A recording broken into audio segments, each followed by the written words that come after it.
My ham shack was long overdue for a serious makeover. Building a shack is, in my opinion, one of the most rewarding projects you can take on. It's like a grown up version of a treehouse, only packed with far cooler gadgets. Hey, what's up, YouTubers? Thank you so much for tuning into my channel. My name is Johnny, and my call sign is Whiskey 5 Kilo Victor. One of the most common questions that I hear from a lot of new ham radio operators or folks that are looking to get licensed is, how am I going to set up my shack? How am I going to bring coaxial cable or ladder line into my house when it's completely sealed up? How am I going to grab this little book right here? How am I going to ground and bond my shack? This is probably one of the most common questions that I get from folks. Do I have to ground my station? No, it's not a requirement, but I will tell you that at personal experience, I have lost a rig before from a lightning strike. It was a nearby lightning strike.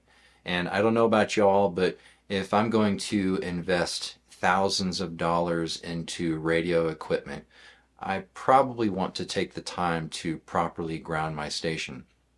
Now, a lot of folks out there can't do that because they're a multitude of reasons. You could live in an apartment high rise, or your ham shack may be located really far away from your electrical panel entrance. Those two should be located somewhat close to each other. When they're located far apart and you try to, there are ways that you can do to connect them. It just becomes significantly more difficult whenever your ham shack is located far away from your electrical service panel entrance. I'm very lucky in the fact that where my coax cable comes into my basement, my service panel is just a few feet away. So we are going to completely start over from scratch. As you can see here behind me, I've had essentially, this is a wooden door from Home Depot that has 4 industrial pipes underneath it supporting it as legs. It shakes a little bit. It's okay. It's served its purpose thus far, but what I'd really like to do is sort of what one of my Elmers did, K5TR. He has a contest station where he has a bunch of little cubbies that are essentially made out of plywood. And that's what I'd like to do here. I'd like to extend it on each side of the desk a little bit.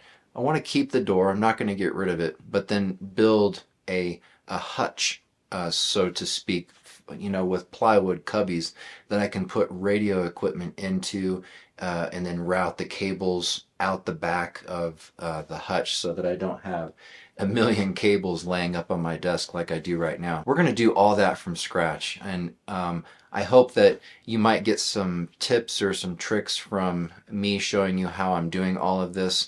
Again, it's probably a little bit easier for me given where my shack is, again located directly next to my service panel.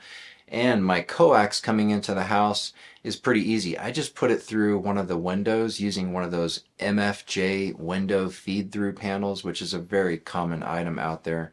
I don't think that you can find these anymore. The wood on it has sort of rotted away over the years. I did paint it at one time, but I guess I need to sort of protect it again, or maybe even put it in a new piece of wood. But that's how I get coax into the house. Nothing fancy.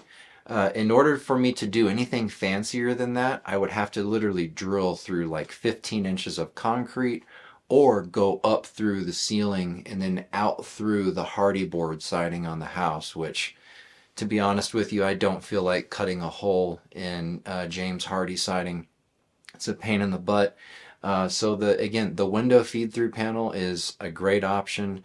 I've never had any issues with it. I just sort of put some foam around it to sort of seal that up. And I have horrible windows here in my house anyways. It's a really old house and it's got the original windows on it and they're very leaky.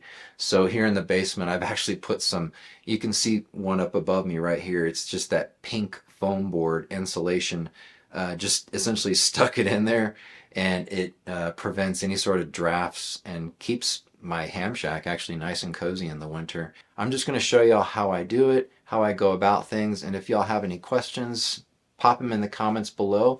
This will definitely be a process. I'll probably do a few videos, one of basically constructing the desk. The second one I'll probably do will be some grounding and bonding outside of the shack. We'll put some ground rods in the ground. We'll put some lightning arresters, hook up all the coax, weatherproof the coax, all that good stuff. So probably 2 or 3 good videos on this particular subject. And I hope you're able to take something away from these videos to help push you to either get your license or get on the air or redo your shack. Let's get to it. Thanks for tuning in to Signal Trek.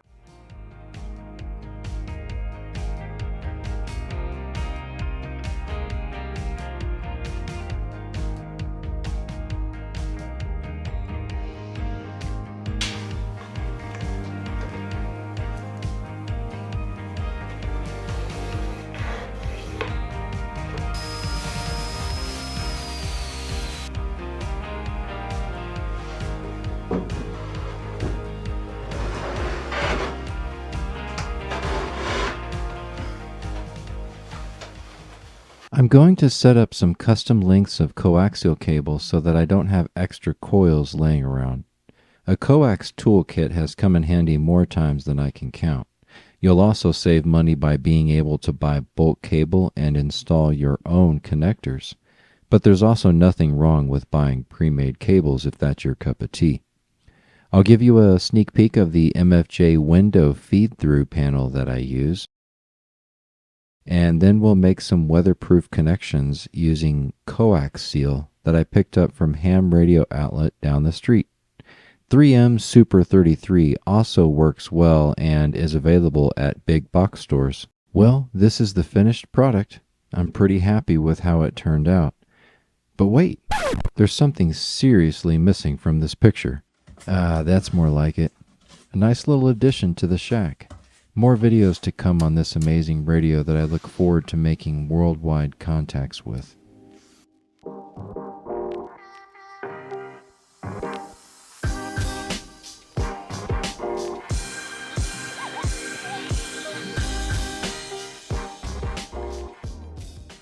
Keep an eye out for the next video. I'll show you how I install a ground rod and ground and bond my antenna system with the electrical panel. Stay tuned for video number 2 on building the shack out.